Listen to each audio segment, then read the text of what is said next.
بسم اللہ الرحمن الرحیم۔ حضرت آدم علیہ السلام کی تخلیق کے وقت اللہ تعالیٰ نے ان انسانوں سے جو آدم علیہ السلام سے لے کر قیامت تک دنیا میں آئیں گے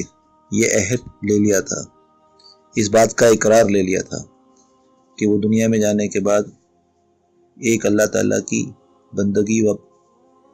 اطاعت کریں گے۔ لیکن شیطان نے اللہ تعالیٰ کی اس تجویز سے اتفاق نہیں کیا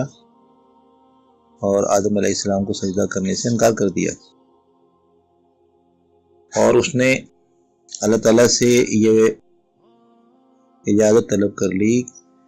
کہ وہ قیامت تک آنے والے تمام انسانوں کو اللہ تعالیٰ کی بندگی سے، اللہ تعالیٰ کی اطاعت سے منحرف کرنے کی کوشش کرے گا، انہیں ترغیبات دے گا، ان سے جھوٹے وعدے کرے گا، اور اس کے نتیجے میں انسان اللہ تعالیٰ کی بندگی سے، اللہ تعالیٰ کی اطاعت سے باہر نکل جائے گا۔ اللہ تعالیٰ نے کہا کہ دیکھو تم میرا انکار کرتے ہو اور سرکشی کرتے ہو، اس کے جواب میں تم کو جہنم میں،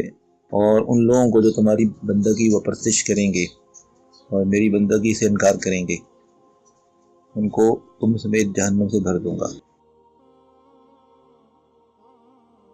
چلیں آج کی تاریخ میں اتنی باتیں کافی ہیں، انشاءاللہ دوبارہ ملاقات ہوگی، مزید باتیں کریں گے آپ سے۔ السلام علیکم ورحمۃ اللہ وبرکاتہ۔